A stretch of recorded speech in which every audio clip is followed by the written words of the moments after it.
So before we talk about the elections last night, and I'll talk about that and also Trump in South Korea, it's the anniversary. It's November 8th. It's the anniversary of the last election.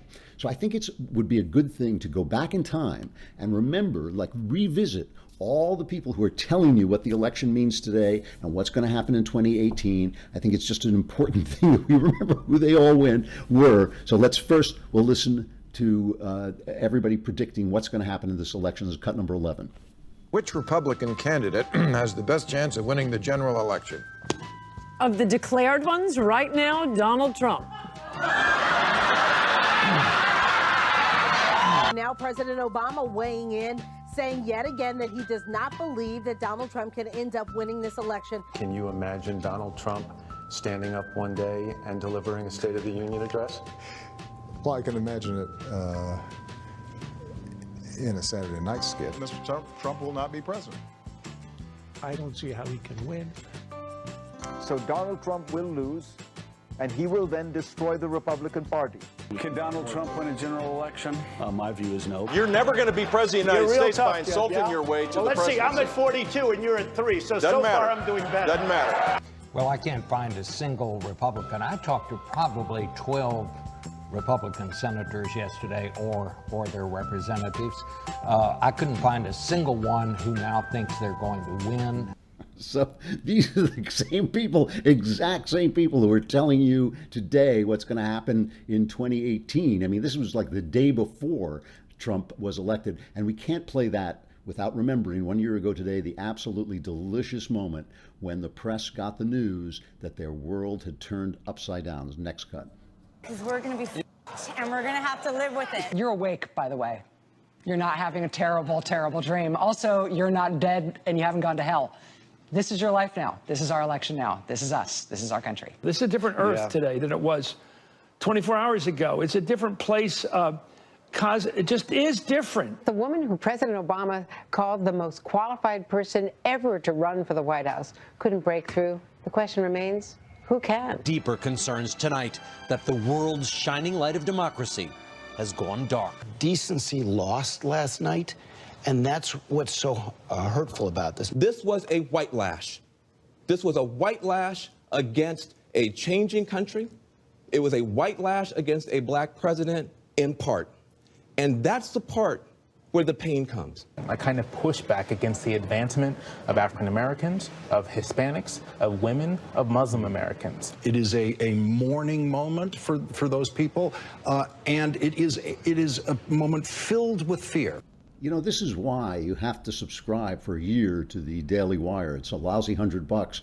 And not only do you get to ask your questions in the mailbag, you get the Leftist Tears tumbler, and you need it for moments like that because you have to fill it with those leftist tears. And, you know, I don't like to drink leftist tears. I just have to because they're so very good. So I think it's just important as you go back. I mean, this election, just yesterday, I was listening to experts saying, well, this doesn't matter because they thought they were going to lose in Virginia. The Democrats thought they were going to lose the Virginia race. And the polls, this is what I love about politics. I mean, this is the thing I love most about politics, is it's really just human nature writ large. We all do this. We all look at the world through the lens of our beliefs and our belief systems. And what we want, what we desire, we see the things we want to see, we don't see the things we don't want to see. And so the polls, yesterday, the average poll showed that Ed Gillespie, the Republican, was just 2 percentage points away. And that was because the Democrats were worried. They were worried they were going to lose this thing, and they were worried that it was going to be a victory for Trumpism.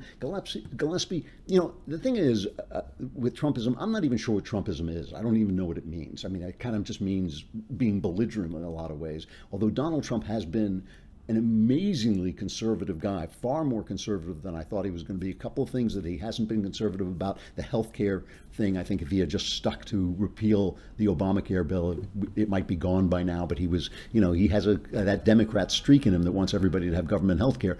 But you know, yesterday the polls were 2%, and it turned out that Northam, the Republican, won a handy victory in Virginia, and they also got a lot of seats in the legislature. Virginia is going blue. Why is it going blue? It's going blue for one reason, because the government has expanded so much under Obama, and all those people are moving into Virginia. So you're getting all these people who they are the swamp. They are the swamp. They are the government, and they're voting.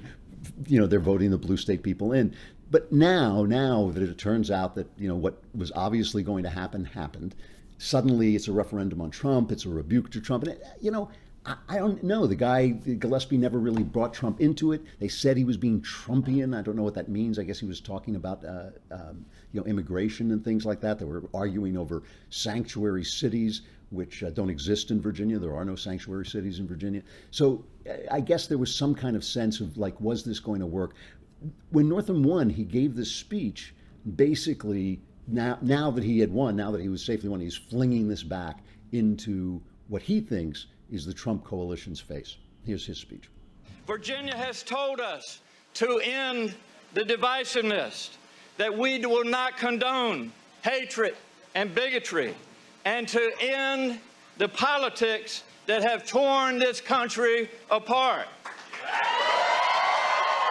I want to let you know that in Virginia, it's going to take a doctor to heal our differences, to bring unity to our people. And I'm here to let you know that the doctor is in. Northam's a doctor, obviously. Here's the thing. With the left, everything is narrative. Now, in politics, on both sides, everything is narrative. But the left actually has a philosophy about this that they teach in schools, that basically narrative is the truth. There is no moral world. There is no moral universe. There's no moral reality. It's what you believe. It's what Hamlet said when he was pretending to be mad, and what leftists say when they're pretending to be sane. Nothing is either good or bad, but thinking makes it so, of course. So they then think that if they can control the narrative, they can control the truth, and therefore, instead of speaking the truth, their actual moral duty becomes to speak what they think the narrative should be. So he's talking about division, and this is their narrative on Donald Trump, that he somehow, you heard them saying, Van Jones saying, oh, it's a white lash that he won. It's the victory over the people who hate black people, who want to turn back black people. I mean, really? Can they point to one thing? I mean, this is the thing with Trump. Trump is a character, and a lot of things he does I don't like, and a lot of ways he behaves I don't like. And I think when they talk about how unpopular he is, in the same way when they would talk about the popularity of Obama, they were really talking about the fact that people liked him. He was civilized, he was nice, he spoke well, he had a good sense of humor. They weren't talking about his policies. It was clear they didn't like his policies. And I think with Trump, the same thing is happening. They don't like Trump because he's brash and he's bullying and he's loud and all that stuff. But at the same time, the same people who will sit and tell you they don't like Donald Trump will sit and tell, how's your business doing? Great. How's the economy? Great. How's, the optimism of the consumer? Absolutely terrific. How do you feel about Donald Trump? Hate the guy. I just hate the guy. So it's very it's very unclear as we go forward whether Trump is going to win victories for his policies and his behavior, or he's going to lose over his behavior. And this is the thing I really dislike about the left's politics, is everything becomes this personal narrative. Everything becomes swaying your emotions. There was one person who won for the legislature, the Virginia legislature, Danica Rome. And Danica Rome is a former journalist and also a former man who now identifies as a woman. And I could make many jokes about this, but I'm not going to, because I'm just that classy a guy that I'm going to leave those jokes on the table for you to make in your imagination. In fact, I'll wait while you make those jokes. Aren't you ashamed of yourself? Of course you are. That's a terrible thing to say. But here is Danica Rome. This is such a local election that she's running over things like the traffic. How bad was the traffic in your neighborhood? Seriously, that was what the issues were. And now he or she or whatever wins. And this is Danica Rome's speech. To every person, bring it on, to every person who's ever been singled out, who's ever been stigmatized, who's ever been the misfit, who's ever been the kid in the corner, who's ever needed someone to stand up for them when they didn't have a voice of their own because there's no one else who is with them. This one's for you. And this one is for, most importantly, the people of Haymarket, Gainesville, Manassas.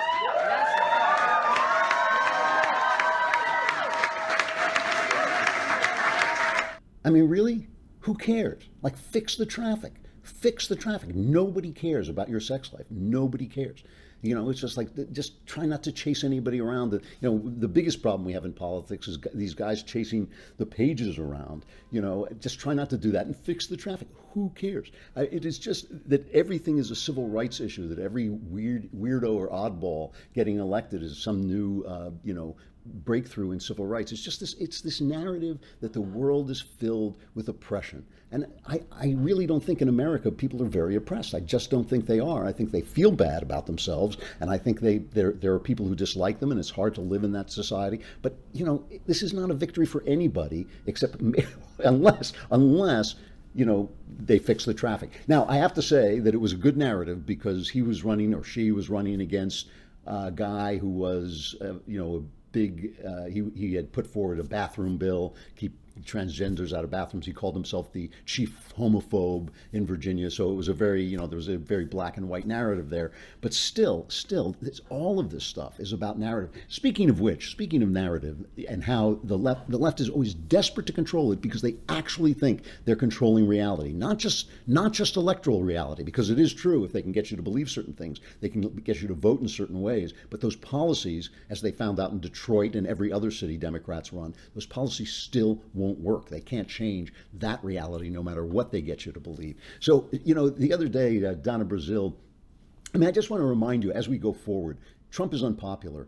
Like I said, I'm not sure whether he's unpopular personally or because of his policies and which people will vote for. So I just don't know, because I don't know the future. And the people who tell you they do, we saw a lot of them before, they don't know the future either, okay? So the other thing is the Democrat Party is equally unpopular. They are at their lowest popularity since the 90s. People hate them. They're corrupt. Everybody sees they're corrupt. They're going far to the left. Everybody sees them going far to the left. Another thing about the guy who won in Northam, who won in Virginia, is he was a moderate. A lot of the left-wing base did not like him because he was a moderate. So Donna Brazile, we talked about this before. She came out and she talked about the corruption in the DNC. She talked about the fact that Obama cared so little about anybody but himself that he bankrupted the DNC. Hillary Clinton, like a shark, saw the blood in the water, swam in there, got them to agree, paid off their debts, but got them to agree to funnel money, launder money through her, and thereby took over the campaign and basically gave the shaft to Bernie. So I showed a couple of days ago, I showed some of the newsmen at CNN just dissing Donna Brazile because she slipped Hillary a question while she was working as a commentator for CNN. So they had to fire her. So she got it from non-CNN source, and she slipped Hillary a debate question, and they fired her. So suddenly they were dissing her for that. Tucker Carlson says that he has a source who tells him that this was a setup job, that this was a talking point at CNN, that they were told to go after her. Here's Tucker, and then we added on a couple of examples of the CNN anchorman going after Donna Brazile. She's the one who, through somebody who doesn't work at CNN, got access to one town hall question and sent an email, which we know from WikiLeaks, to someone in the Clinton campaign to give them a town hall question, which is completely unethical. She wasn't doing that for Bernie Sanders. Do you take her at her word, Sam, given the fact that she lied about that CNN debate and giving those questions to Hillary Clinton ahead of time? I just cannot believe the bombshell that Donna Brazile has launched, where she says that she was dealing with three, quote, titanic egos: President Obama, Hillary I stopped Clinton, taking and Debbie Donna Wasserman Brazile Schultz. seriously when she lied and when it was revealed that CNN fired her for giving debate questions to Hillary Clinton. So this is basically what you're facing when you're watching political commentary. And I enjoy it because as a novelist, I like watching human nature unfold. And what it is these people trying to convince you and convince themselves that reality is a certain way. Nobody knows the future. Right now, I do think Trump is unpopular. I think that could genuinely change. I don't think it's going to change about his personality. I think people don't like his personality. It's even the fact that in many ways, I do not think that a softer person could have broken through the bars that the media and the professoriate has surrounded us with, the lies. I don't think a softer personality could have broken through. It makes me uncomfortable. I'm sure it makes a lot of people uncomfortable that our country has reached a level where we might need someone as bullying and boorish as Donald Trump to break through. And that's an uncomfortable fact. There's a moral hazard there that I think we kind of sense, even if we support what Trump is doing, as I basically do so far.